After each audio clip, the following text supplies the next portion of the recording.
ನೋಡಿ ಫ್ರೆಂಡ್ಸ್, ಇವಾಗ ಚಪಾತಿ ಜೊತೆ ಬೀಟ್ರೂಟ್ ಸಲಾಡ್. ಹಾಯ್ ಫ್ರೆಂಡ್ಸ್, ಮಿಲನ ಅಡಿಗೆ ಮನೆಗೆ ಸ್ವಾಗತ. ಇವತ್ತು ನಿಮಗೆ ಸಾಲಿಡ್ ಆಗಿರುವಂತಹ ಒಂದು ಹೆಲ್ದಿ ಬೀಟ್ರೂಟ್ ರೆಸಿಪಿಯನ್ನು ನಿಮಗೆ ಹೇಳ್ಕೊಡ್ತೀನಿ. ಇದು ಸಲಾಡ್. ಇದಕ್ಕೆ ಬೇಕಾಗಿರುವಂತಹ ಪದಾರ್ಥಗಳು ಅಂತ ಹೇಳಿದ್ರೆ, ನಾನಿಲ್ಲಿ 2 ಬೀಟ್ರೂಟನ್ನು ಕ್ಲೀನಾಗಿ ಅದನ್ನು ಸಿಪ್ಪೆನೆಲ್ಲ ತೆಗೆದು ಇಟ್ಕೊಂಡಿದ್ದೀನಿ. ಹಣ್ಣಾಗಿರುವಂತಹ ಬಾಳೆಹಣ್ಣನ್ನು ತಗೊಂಡಿದ್ದೀನಿ 3. ಹಾಗೆಯೇ ಖರ್ಜೂರ, ಬಾದಾಮಿ ಮತ್ತು ದ್ರಾಕ್ಷಿ ಇವುಗಳನ್ನ ತಗೊಂಡಿದ್ದೀನಿ. ಹಾಗೆಯೇ ಇಲ್ಲಿ ಮತ್ತು ಬಿಳಿ ಬೆಲ್ಲನ ಕೂಡ ನಾನು ಇಲ್ಲಿ ತಗೊಂಡಿದ್ದೀನಿ. ಇದಿಷ್ಟೇ ಇದಕ್ಕೆ ಬೇಕಾಗಿರುವಂತಹ ಪದಾರ್ಥಗಳ. ತುಂಬ ಹೆಲ್ದಿಯಾಗಿರುತ್ತೆ. ನಾವೇನು ಬಾಯ್ಲ್ ಮಾಡಬೇಕನ್ನೋದೇನೂ ಇರೋದಿಲ್ಲ.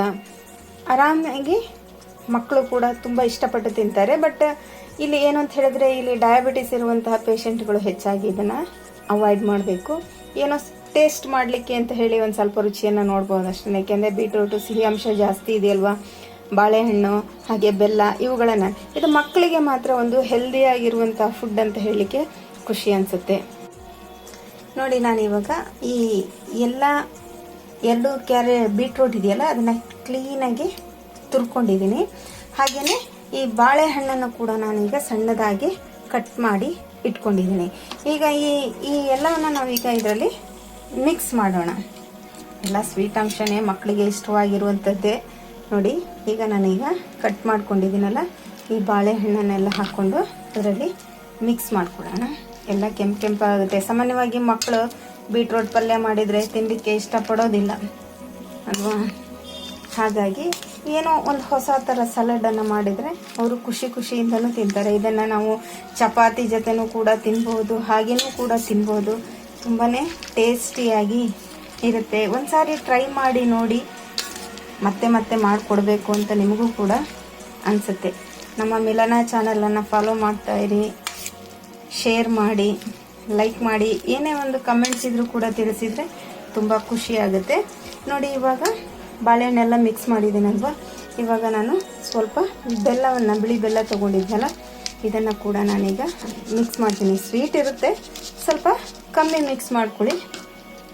ಸ್ವೀಟ್ ಸಾಮಾನ್ಯ ತಿನ್ನೋರು ಇರ್ತಾರಲ್ವ, ಅಂಥವ್ರು ಕೂಡ ಬೇಕಿದ್ರೆ ಜಾಸ್ತಿ ಮಿಕ್ಸ್ ಮಾಡ್ಕೊಳ್ಬೋದು. ಯಾಕೆಂದರೆ ಎಲ್ಲನೂ ಸ್ವೀಟ್ ಅಂಶನೇ ಇದೆ ಇಲ್ಲಿ. ಹಾಗಾಗಿ ಸ್ವಲ್ಪ ಕಮ್ಮಿ ಮಾಡಿಕೊಂಡ್ರೆ ಒಳ್ಳೆಯದು. ಎಸ್ಪೆಷಲಿ ಶುಗರ್ ಇರುವಂಥವ್ರು ತಿನ್ನಬಾರ್ದು. ಟೇಸ್ಟಿಗೆ ಅಂತ ಹೇಳಿ 1 ಸ್ಪೂನ್ ತಿನ್ನಿ, ಏನಾಗೋದಿಲ್ಲ.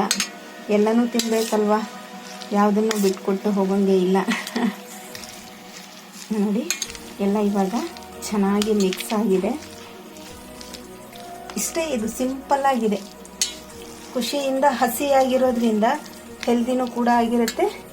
ಈಗ ನಾನೀಗ ಡ್ರೈ ಫ್ರೂಟ್ಸನ್ನು ತೊಗೊಂಡಿದ್ದೀನಲ್ಲ, ಇವನ್ನೆಲ್ಲನೂ ಕೂಡ ಅದರಲ್ಲಿ ಮಿಕ್ಸ್ ಮಾಡಿದರೆ ಇನ್ನೂ ಹೆಲ್ದಿಯಾಗಿ ಕೂಡ ಇರುತ್ತೆ. ಇದು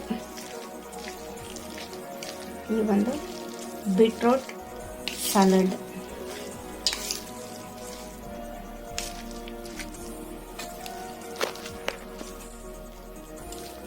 ನೋಡಿ, ಅದ್ಭುತವಾಗೆಲ್ಲ ಚೆನ್ನಾಗಿ ಮಿಕ್ಸ್ ಆಗಿದೆ. ಮಕ್ಕಳಿಗೆ ಹಾಕಿಕೊಟ್ರೆ ಅಂತೂ ಖುಷಿಯಿಂದ ತಿಂತಾರೆ. ಇದಕ್ಕೆ ಮುಂಚೆ ನಾನು ಕ್ಯಾರೆಟಿಂದೊಂದು ತೋರಿಸಿದ್ದೆ, ಅದು ಚೆನ್ನಾಗಿದೆ. ಅದು ಎಲ್ಲನೂ ಹಸಿ ಇದೆ, ಯಾವುದು ಕೂಡ ನಾವು ಒಲೆ ಮೇಲೆ ಇಟ್ಟು ಬೇಯಿಸುವಂಥದ್ದು ಇಲ್ಲ. ತುಂಬಾ ಚೆನ್ನಾಗಿರುತ್ತೆ. ನೋಡಿ, ಈಗ ನಮ್ಮ ಈ ಒಂದು ಬೀಟ್ರೂಟ್ ಸಲಾಡ್ ರೆಡಿಯಾಗಿದೆ, ಸವಿಯಲು ಸಿದ್ಧ ಇದೆ. ಮನೆಯಲ್ಲಿ ನೀವು ಮಾಡಿ ಮಕ್ಕಳಿಗೆ ಕೊಡಿ, ತುಂಬ ಖುಷಿಯಾಗಿ ತಿಂತಾರೆ. ಇದನ್ನು ಚಪಾತಿ ಜೊತೆನೂ ಕೂಡ ನಾವು ಇದನ್ನು ಸವಿಬೋದು. ನಾನು ಇವತ್ತು ಚಪಾತಿಯನ್ನು ಮಾಡ್ತಾ ಇದ್ದೇನೆ, ಹಾಗಾಗಿ ಈ ಒಂದು ರೆಸಿಪಿಯನ್ನು ಮಾಡಿದ್ದೇನೆ. ತುಂಬಾ ಖುಷಿಯಾಗುತ್ತೆ. ನೀವು ಮನೆಯಲ್ಲಿ ಮಾಡಿ ಹೇಗಿದೆ ಅಂತ ಖಂಡಿತ ಮಿಸ್ ಮಾಡದೆ ಕಮೆಂಟ್ ಬಾಕ್ಸಲ್ಲಿ ತಿಳಿಸಿ, ಓಕೆನಾ. ಮನೆಯಲ್ಲಿ ಖಂಡಿತ ನೀವು ಮಾಡ್ಕೊತೀನಿ. ಈಗ ನಾನು ಇದನ್ನು ಚಪಾತಿ ಜೊತೆ ಸರ್ವ್ ಮಾಡ್ತೇನೆ. ನೋಡಿ ಫ್ರೆಂಡ್, ನಾನೀಗ ಚಪಾತಿ ಜೊತೆ ಈ ಬೀಟ್ರೂಟ್ ಸಲಾಡನ್ನು ನಾನು ಕಾಂಬಿನೇಷನ್ ಆಗಿ ತಗೊಂಡು ಮಕ್ಕಳಿಗೆ ಮಾಡಿಕೊಟ್ಟಿದ್ದೇನೆ. ತುಂಬಾ ಟೇಸ್ಟಿಯಾಗಿರುತ್ತೆ. ಖಂಡಿತ ನೀವು ಸವಿಯಿರಿ. ನಿಮಗೂ ಪರಿಚಯ ಇರೋರಿಗೆ ಇದನ್ನು ಒಂದು ತಿಳಿಸಿಕೊಡಿ. ನಮ್ಮ ವಿಡಿಯೋವನ್ನು ಎಲ್ಲ ಕಡೆ ಶೇರ್ ಮಾಡಿ. Thank you. ಖಂಡಿತ ಕಮೆಂಟ್ ಬಾಕ್ಸಲ್ಲಿ ನಿಮ್ಮ ಅಭಿಪ್ರಾಯವನ್ನು ತಿಳಿಸಿ.